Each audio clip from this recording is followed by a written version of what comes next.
ದಾವಣಗೆರೆ ಜಿಲ್ಲೆಯ ಚನ್ನಗಿರಿ ತಾಲೂಕಿನ ಹೆಬ್ಬಳಗೆರೆ ಗ್ರಾಮದಲ್ಲಿರುವ ಶ್ರೀ ಕ್ಷೇತ್ರ ಹೆಬ್ಬಳಗೆರೆಯ ಜಾತ್ರಾ ಮಹೋತ್ಸವವು ಭಕ್ತಿಭಾವ ಮತ್ತು ಸಂಪ್ರದಾಯದ ಸೊಬಗು ತುಂಬಿಕೊಂಡು 2 ದಿನಗಳ ಕಾಲ ಅದ್ದೂರಿಯಾಗಿ ನಡೆಯಿತು.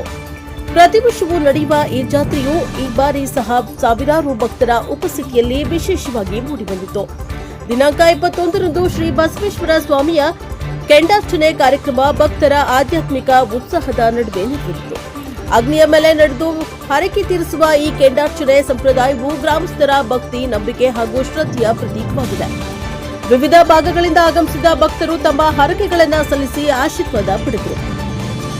ಇದೇ ಸಂದರ್ಭದಲ್ಲಿ 22ರಂದು ಶ್ರೀ ಆಂಜನೇಯ ಸ್ವಾಮಿಯ ರಥೋತ್ಸವ ಭಕ್ತರ ಜಯಘೋಷಗಳ ನಡುವೆ ವಿಜೃಂಭಣೆಯಿಂದ ನಡೆಯಿತು. ಅಲಂಕೃತಗೊಂಡ ರಥದಲ್ಲಿ ದೇವರ ಮೂರ್ತಿಯನ್ನ ಊರಿನ ಪ್ರಮುಖ ಬೀದಿಗಳಲ್ಲಿ ವೀಕ್ಷಣೆಗೈಸಲಾಯಿತು.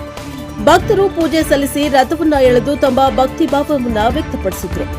ಅದೇ ದಿನ ಐತಿಹಾಸಿಕ ಮಹತ್ವ ಹೊಂದಿರುವ ಕಂಬದ ರಂಗಯ್ಯ ಸ್ವಾಮಿಯ ಮುಳ್ಳು ಗದ್ದಿಗೆಗೆ ಉತ್ಸವವು ವಿಶೇಷ ಆಕರ್ಷಣೆಯಾಗಿತ್ತು. ಭಕ್ತರು ತಮ್ಮ ಹರಕೆ ಹೊತ್ತು ಮುಳ್ಳಿನ ಎಡೆ ಮೇಲೆ ಹಾಯುವ ಮೂಲಕ ದೇವರ ಕೃಪೆಗೆ ಪಾತ್ರರಾದರು.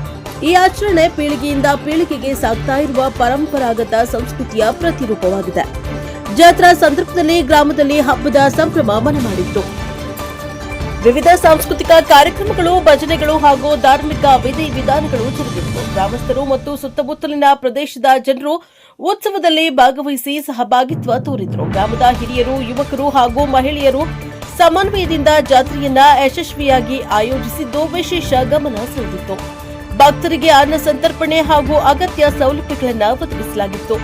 ಒಟ್ಟಾರೆ ಹೆಬ್ಬಳಗೆರೆ ಗ್ರಾಮದ ಈ ಜಾತ್ರಾ ಮಹೋತ್ಸವವು ಸಂಪ್ರದಾಯ, ಭಕ್ತಿ ಮತ್ತು ಸಾಮಾಜಿಕ ಏಕತೆಯ ಸಾಂಕೇತಿಕ ಉತ್ಸವವಾಗಿ ಮತ್ತೊಮ್ಮೆ ಮೆರೆಯಿತು. ಬರೋ ರಿಪೋರ್ಟ್ ದೇವರಾಜ್ ಕೆನೆಲ್ಲಿ ಹಂಕ್ಲು, ಪ್ರಜಾಪವರ್ ಟಿವಿ ದಾವಣಗೆರೆ.